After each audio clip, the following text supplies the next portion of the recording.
First Samuel Kapitulo 2. Ang panalangin ni Ana. Ganito ang naging panalangin ni Ana. Pinupuri kita, Yahweh, dahil sa iyong kaloob sa akin. Aking mga kaaway ngayon aking pinagtatawanan, sapagkat iniligtas mo ako sa lubos na kahihiyan. Si Yahweh lamang ang banal, wala siyang katulad. Walang ibang tagapagtanggol liban sa ating Diyos. Walang maaaring magyabang sa iyo, Yahweh. Walang maaaring maghambog.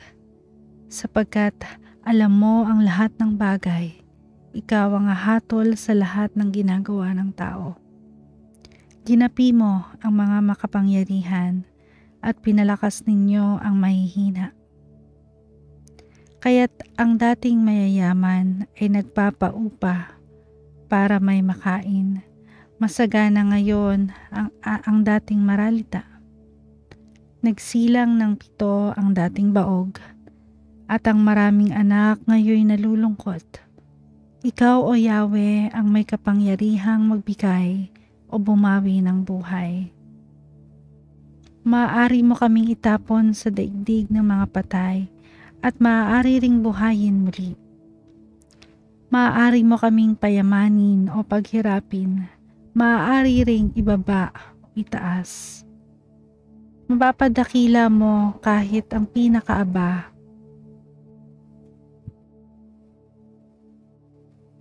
Mahahango sa kahirapan kahit ang pinakadukha.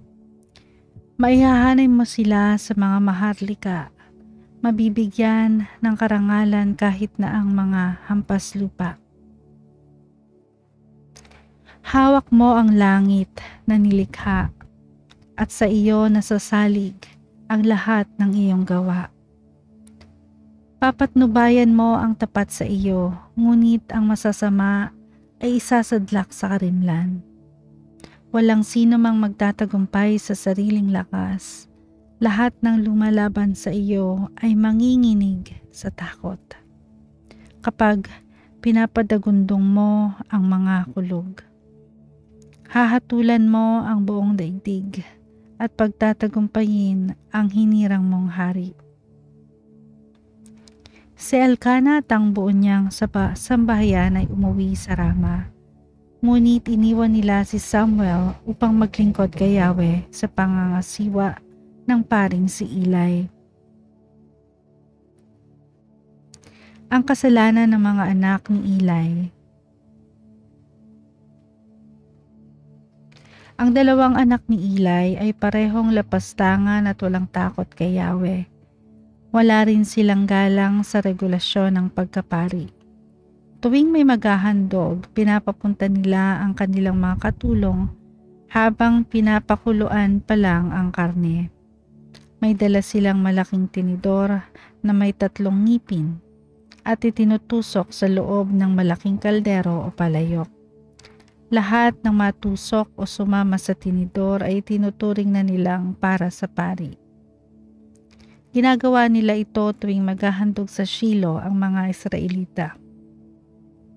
Hindi lamang iyon, bago pa maihandog ang taba ng karne, nilalapitan na ng mga katulong ang mga naghahandog at sinasabi, "Hilaw na karne ang ibibigay nyo sa pari. Hindi niya kukunin kapag luto na ang ibibigay nyo. Hilaw ang gusto niya upang may ihaw niya ito."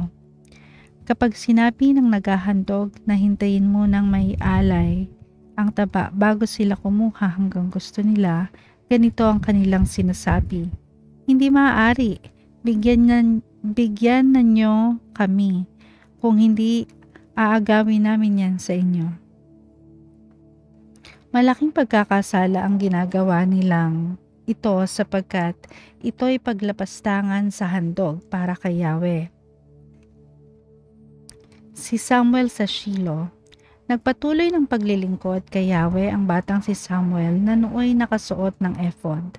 Taon-taon gumagawa ng balabal ang kanyang ina at ibinibigay ito sa kanya tuwing ang kanyang mga magulang ay naghahandog sa Shilo.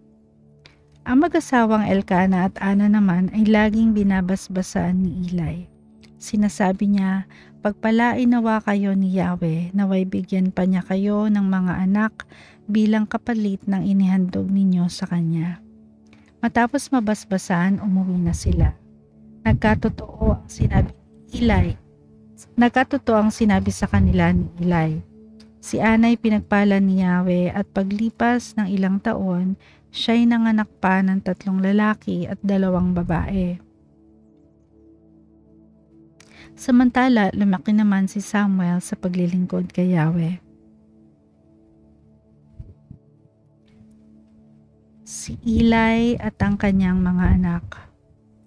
Matanda na noon si Eli, umabot na sa kanyang kaalaman ang kasamaang ginagawa ng kanyang mga anak sa mga Israelita. Alam na rin niya ang pagsiping nila sa mga babaeng naglilingkod sa pintuan ng toldang tipanan. Kaya pinangaralan niya ang mga ito. Mga anak, nabalitaan ko ang kasamaang ginagawa ninyo sa mga tao. Bakit ninyo ginagawa iyon? Tigilan na ninyo iyan. Napakapangit ng usap-usapang kumakalat tungkol sa inyo. Kung ang isang tao ay magkasala sa kanyang kapwa, maaaring mamagitan sa kanila si Yahweh. Ngunit sino ang mamamagitan kung kay Yahweh siya nagkasala? Ngunit hindi siya pinakinggan ng kanyang mga anak sapagkat nais na silang parusahan ni Yahweh. Si Samuel naman patuloy na lumaking kalugod-lugod kay Yahweh at sa mga tao. Ang pahayag tungkol sa pamilya ni Eli. Minsan, si Eli ay nilapitan ng isang propeta ng Diyos. Sinabi sa kanya, ganito ang ipinasasabi ni Yahweh. Nangusap ako sa ninuno mong si Aaron nang sila'y alipin pa ng Faraon, ang hari ng Ehipto. Sa mga lipin ni Israel ay siya ang pinili kong maging pari. Siya ang mangangasiwa sa altar, magsusunog ng insenso, magsusuot ng linong ephod at maglilingkod sa akin bilang kinatawa ng Israel. Ang lahat ng handog sa akin ng mga Israelita ay ibinibigay ko sa kanyang sambahayan. Bakit ninyo pinagnanasaang maangkin ang mga alay at handog sa akin? Mas ginagalang mo pa yata ang iyong mga anak kaysa sa akin? Bakit mo sila pinababayaang magpasasa sa pinakapiling bahagi ng mga handog para sa akin? Ipinangako ko noon na tanging ang sambayan mo lamang ang makakalapit sa akin habang panahon. Ngunit hindi na ngayon. Pararangalan ko ang nagpaparangal sa akin, ngunit pababayaan ko ang nagtatakwil sa akin. Darating ang araw na papatayin ko ang mga kabataan sa iyong sambahayanan at sa iyong angkan. Paiikliin ko ang inyong buhay at maaga kayong mamamatay. Maghihirap kayo at di niyo matitikman ang kasaganaang ibibigay ko sa Israel. Paiikliin ko nga ang inyong buhay. Hindi ko kayo aalising lahat sa paglilingkod sa altar, ngunit ang ititira ko ay daranas ng katakot-takot na paghihirap ng kalooban. Mamamatay sa tabak ang iyong buong pamilya. Bilang katunayan nito, sabay na mamamatay ang mga anak mong sina Hofni at Phinehas. Samantala, pipili ako ng isang paring magiging tapat sa akin at susunod sa aking kalooban. Bibigyan ko siya ng sambahayanan na maglilingkod sa akin habang panahon sa harapan ng mga haring aking hihirangin. Ngunit ang matitira sa iyong sambahayanan ay mamamalimos sa kanya. Magmamakaawa siyang gawing katulong ng pari para lamang mabuhay